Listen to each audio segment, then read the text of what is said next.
Have you ever been in a conversation and just felt like you were missing something? Like there's a whole other conversation happening that you're not privy to? Well, today we are pulling back the curtain on 7 psychological tricks to help you read anyone. And let's be clear, this isn't magic, it's not mind reading. It's about understanding the subtle cues people are giving away all the time. And it's a skill that absolutely anyone can learn. I mean, who haven't, right? That little wish to just know what's really going on behind someone's eyes, to understand what they're truly thinking without them having to say a single word.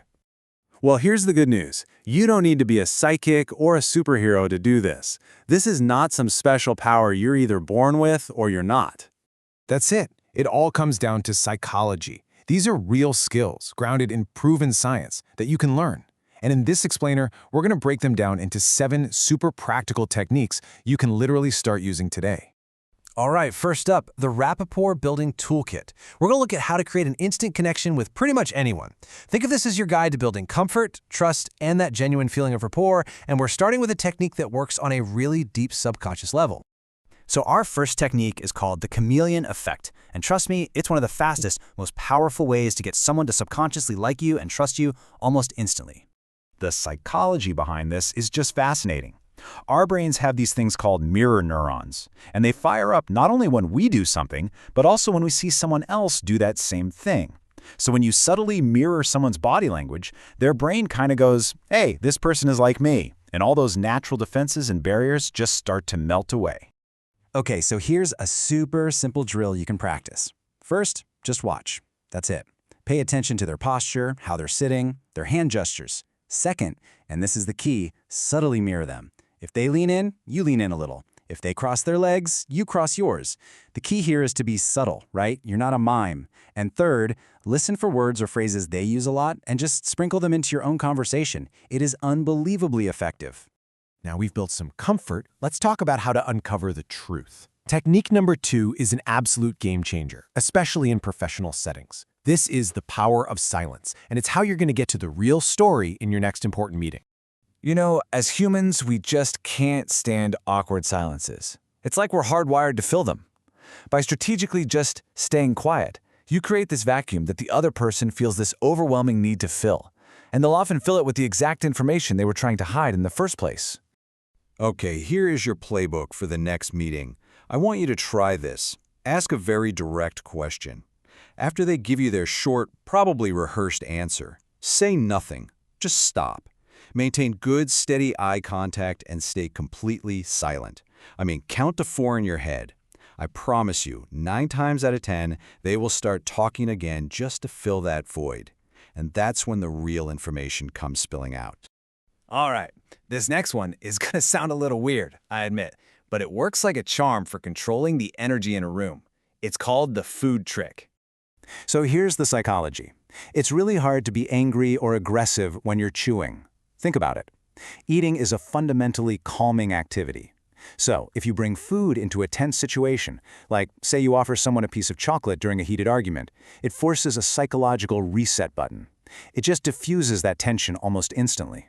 So, now that we know how to build that initial rapport, let's move on to assessment. This toolkit is all about how to read a person's true character and figure out what their intentions really are. First up in our assessment toolkit is what I like to call the ego read. This is an incredibly powerful social test to figure out if someone is genuinely intelligent or if they're just insecure and, faking it. Here's the drill. Yeah, it's a little bit of a setup, but the payoff is huge. Find a subject that they think they're an expert in. Then you play the role of the curious student. Pretend you know nothing. Give them the floor, ask them questions, make them feel smart, and pay very close attention to how they teach you. And you're going to see one of 2 things happen. Genuinely smart people, they'll be humble. They might even question what they know because they understand there's always more to learn. But someone who's just insecure, they will leap at the chance to act superior. They'll try to make you feel small. It's a massive, massive red flag. Next up, we have the no reactance distance. This technique uses a really cool psychological principle called reactance to reveal how interested someone really is in you. So the principle of reactance is actually super simple. We all want what we can't have. It's human nature. By making yourself just a little less available, by pulling your attention back a bit, you create scarcity. And if that person truly values you and your attention, they will work to close that distance. And if they don't, Well, then you've got your answer, don't you? All right, for our final section, we're going to flip the script. We're moving from reading other people to influencing how they read you. This is the Power Toolkit. It's all about projecting unshakable confidence and authority. And we're going to start with a really powerful nonverbal cue, the Hakini Power Pose. I bet you've actually seen world leaders and CEOs do this all the time without even realizing what it was. So you hold your hands out in front of you, and you just touch the fingertips of both hands together, kind of like you're making a steeple. It's an ancient yogic gesture called the Hakini Mudra. It's actually named after a Hindu deity who rules the third eye of intuition. And get this, not only does it project this thoughtful confidence to others, but research shows it actually boosts your own brain power. It enhances mental clarity and memory. How cool is that? And finally, the one you've been waiting for. Technique number 7, we're calling this the billionaire's confidence trick. This is another ancient gesture, but you see it used today by some of the most successful people on the planet. Think Elon Musk, Cristiano Ronaldo. Okay, so you can see the key difference here. The Hakini Mudra with the fingertips touching projects thoughtful authority. But this one, the Uttara Bodhi Mudra, projects absolute, unshakable self-confidence. Your hands are clasped together, but your index fingers are pointing out and up. Its name literally means Mudra of Supreme Enlightenment. This is a physical posture that actually helps eliminate fear and anxiety. You walk into a room holding this pose, and people will see you as an unstoppable force. So there you have it. You see, human behavior isn't some great unsolvable mystery. It's a puzzle. And with these 7 techniques, you now have the key pieces to start putting it all together, to understand it and to navigate any social situation with confidence.